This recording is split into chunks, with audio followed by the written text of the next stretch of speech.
Hello बच्चों आज की इस वीडियो में मैं डिस्कस करने जा रहा हूं हमारे सभी क्लास 12th के कॉमर्स के स्टूडेंट्स की बेस्ट प्रिपरेशन स्ट्रेटेजी जो अब उन्हें अपने टर्म 2 के लिए रखनी चाहिए। जैसा कि आप जानते हो कि टर्म 2 का एग्जाम हमारा सब्जेक्टिव होगा और 2 घंटे का होगा। तो सबसे पहले तो इस चीज को समझना जरूरी है कि पिछले 2-3 महीनों से जो हमारा माइंडसेट था कि हमने फटाफट क्वेश्चन देखा, छोटा सा और गोला लगाया, टिक लगाया, एमसीक्यू करा और आगे बढ़ गए, वो पूरी तरह से अब चेंज हो जाएगा। अब हमारे लिए इंपॉर्टेंट है कि कैसे सब्जेक्टिव मैनर में हम अपने अकाउंटेंसी की, इकोनॉमिक्स की या बाकी सब्जेक्ट की तैयारी करें। तो इस वीडियो को मैंने 3 पार्ट में डिवाइड करा है। सबसे पहले मैं आपके साथ अकाउंटेंसी सब्जेक्ट की पूरी स्ट्रेटेजी डिस्कस करूंगा कि कैसे आप उसको अपने अगले 3 महीने में प्लान करें। देन उसके बाद मैं आपके साथ सेम इकोनॉमिक्स की भी स्ट्रेटेजी डिस्कस करूंगा कि कैसे आप इकोनॉमिक्स को प्रिपेयर कर सकते हैं। और लास्ट में मैं आपको बताऊंगा कि कैसे आपको ओवरऑल प्रिपरेशन करनी है और हम आपकी कैसे उसमें मदद कर सकते हैं। तो शुरू करने से पहले मैं आपका सब बच्चों का ध्यान केंद्रित करना चाहता हूं कुछ इंपॉर्टेंट फैक्ट्स पर। पिछले 2-3 महीने से हम जो स्टडी कर रहे हैं वो कर रहे हैं एमसीक्यू बेस्ड एग्जाम की। अब टर्म 2 का जो हमारा एग्जाम होगा वो होगा पूरा सब्जेक्टिव। तो सबसे पहली चीज ये कि हमारा अपना पूरा माइंडसेट हमको चेंज करना पड़ेगा। पहले हम क्वेश्चन फटाफट देखते थे और सोचते थे कि बस टिक करा और आगे बढ़ जाओ, लेकिन अब हमको सब्जेक्टिव पेपर के हिसाब से लिख के ज्यादा प्रैक्टिस करनी पड़ेगी। इनफैक्ट पूरी प्रैक्टिस ही लिख कर करनी पड़ेगी। एमसीक्यू पेपर होता था हमारा 90 मिनट्स का, लेकिन अब हमारा जो सब्जेक्टिव पेपर होगा वो होगा 120 मिनट्स का। तो थोड़ा सा अपने टाइम मैनेजमेंट की स्ट्रेटेजी पर भी हमको ध्यान देना पड़ेगा। तीसरी चीज, एमसीक्यू होता है सिर्फ स्पीड गेम मेनली, क्योंकि आपको फटाफट क्वेश्चन देखना है, 1 नंबर के लिए टिक लगाना है और आगे बढ़ना है। वहां पे फॉर्मेट्स का कोई यूज नहीं, वहां पर आपके कोई प्रेजेंटेशन का कोई यूज नहीं। लेकिन सब्जेक्टिव एग्जाम में आपको स्पीड तो चाहिए ही चाहिए, साथ ही साथ प्रेजेंटेशन, फॉर्मेट्स और कुछ और बातों का भी ध्यान रखना पड़ेगा। और एमसीक्यू पेपर में आपको 4 ऑप्शंस दिख जाते थे, तो कई बार आप एलिमिनेशन का सहारा लेके सही ऑप्शन को टिक कर पाते थे, या थोड़ी बहुत चीटिंग भी कर लेते थे कई बच्चे आसानी से। पर अब सब्जेक्टिव पेपर में आपको कोई ऑप्शन नहीं मिलेगा, आपको जो भी आंसर अपना देना है वो पूरा अपने नॉलेज बेस पर देना पड़ेगा। तो इन्हीं बातों को ध्यान में रखकर अगले टर्म 2 की तैयारी आपको सब बच्चों को करनी चाहिए। अब हम शुरू करते हैं अपने पहले अकाउंटेंसी की प्रिपरेशन स्ट्रेटेजी। टर्म 2 के अंदर अकाउंटेंसी में हमारे हैं टोटल 6 चैप्टर्स जो आप अभी अपनी स्क्रीन पर देख रहे हो। हर चैप्टर की अपनी अलग अलग वेटेज है और कुल मिलाकर टोटल 40 मार्क्स का ही पेपर होगा। अब इन चैप्टरों का मैं थोड़ा सा ब्रीफ आपको बता देता हूं। इनमें नॉन प्रॉफिट ऑर्गेनाइजेशन जो चैप्टर है वो एंटायरली एक नया चैप्टर है जिसका पुराने टर्म 1 के किसी भी चैप्टर से कोई लिंक नहीं है।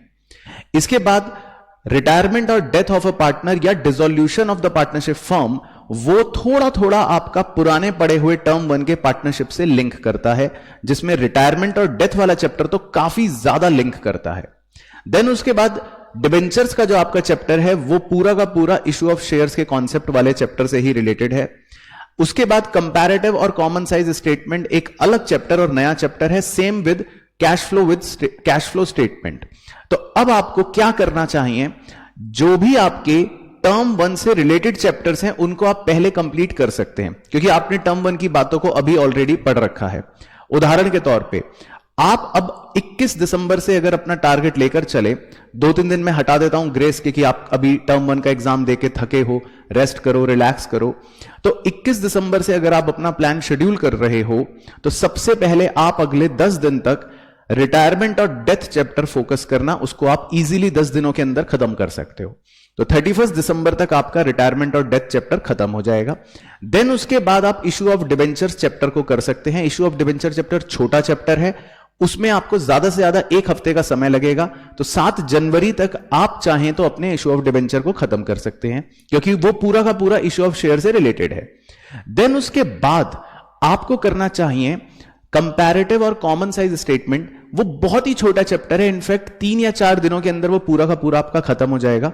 तो 10 जनवरी तक आपके 3 चैप्टर्स पूरे के पूरे फिनिश हो जाएंगे। अब उसके बाद जो रिमेनिंग 3 चैप्टर्स बच गए, जिनका पुरानी पड़ी हुई बातों से कोई लिंक नहीं है और उनकी वेटेज भी ज्यादा है, अगर आप देखो dissolution of firm 6 number, cash flow statement 6 number और एनपीओ 10 नंबर, यानी 22 नंबर तो आपके उन 3 चैप्टरों के ही होंगे। तो वो चैप्टर्स क्योंकि किसी भी पुरानी पढ़ी हुई बात से रिलेटेड नहीं है, तो उनको आप थोड़ा लास्ट में पढ़ना, ताकि एग्जाम के टाइम पे वो थोड़ा सा और रिटेंशन में रहें। और आप उनके ऑर्डर को सबसे पहले डिसोल्यूशन ऑफ फर्म, जिसमें आपको मैक्सिमम 7 से 10 दिन लगेंगे, मैं मान लेता हूं 20 जनवरी। उसके बाद आप कैश फ्लो स्टेटमेंट खत्म कर सकते हैं, जिसमें भी आपको ज्यादा से ज्यादा 1 हफ्ते का समय लगेगा। मैं मान लेता हूं जनवरी एंड तक भी आपका कैश फ्लो स्टेटमेंट खत्म हो गया, और फिर आप फरवरी की स्टार्टिंग में यानी 10 फरवरी तक 10 दिनों के अंदर अपने एनपीओ चैप्टर को फिनिश कर सकते हो। अगर इसको कंजर्वेटिव भी मैं मान लूं तो आप 15 फरवरी तक अपने पूरे अकाउंटेंसी के सिलेबस को खत्म कर सकते हो। देन उसके बाद आपको सिर्फ अपने रिवीजन और सैंपल पेपर्स की प्रैक्टिस पर टाइम लगाना पड़ेगा, जिसकी स्ट्रेटेजी हम उसी टाइम पर आपके साथ अलग से डिस्कस करेंगे। तो अब आपके लिए क्या बन गया पॉइंट कि अगर 21 दिसंबर से आप अपनी पढ़ाई शुरू कर रहे हो तो 10 दिन दिसंबर, 30 दिन जनवरी रफली बोल रहा हूं, और 10 दिन फरवरी और 5 दिन मैंने ग्रेस ले लिए, तो मोटा मोटा आपके पास 55 दिन का प्लान है जिसके अंदर आप अपने पूरे अकाउंटेंसी के 6 चैप्टर्स फिनिश कर सकते हो। तो अब आपकी स्क्रीन पर पूरी समरी आ रही है। मैंने हर चैप्टर के टेंटेटिव डेज भी लिख दिए हैं।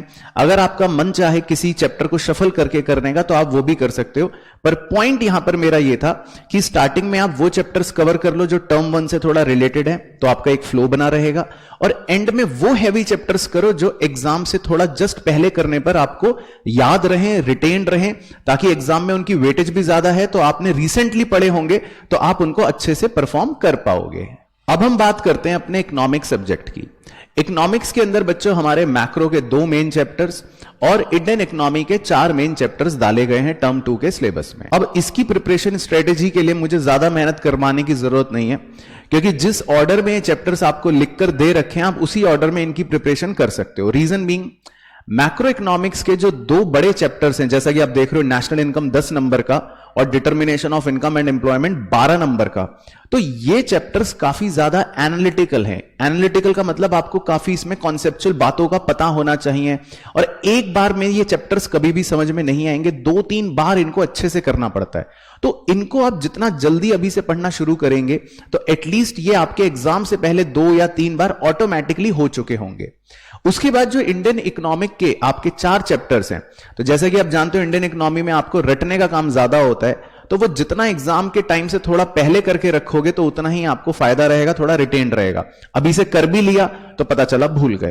तो अगर आपको अपना स्टडी प्लान करना हो तो आप इन चैप्टर्स को इसी ऑर्डर में कर सकते हो। अब नेशनल इनकम एक बड़ा चैप्टर है, इसमें आप मान के चलो कि आपको 10 डेज का टाइम लगेगा, तो पूरा दिसंबर अगर आप लगाते भी हो तो नेशनल इनकम खत्म कर सकते हो।